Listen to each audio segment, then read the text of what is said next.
वजन पदार्थ का है, लेकिन तुम पदार्थ नहीं हो। अगर वजन शून्यता की इस विधि का प्रयोग करना है तो तुम्हें सोचना चाहिए, सोचना ही नहीं, भाव करना चाहिए कि तुम्हारा शरीर वजन शून्य हो गया है।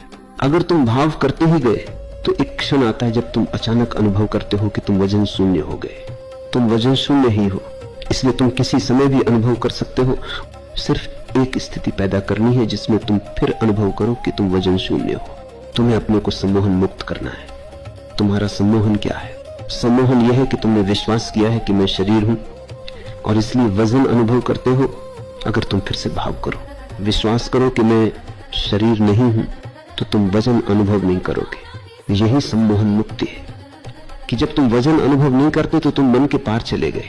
शिव कहते हैं जब किसी बिस्तर या आसन पर हो तो अपने को वजन शून्य हो जाने दो, और मन के पार तब बात घटती है। मन का भी वजन है,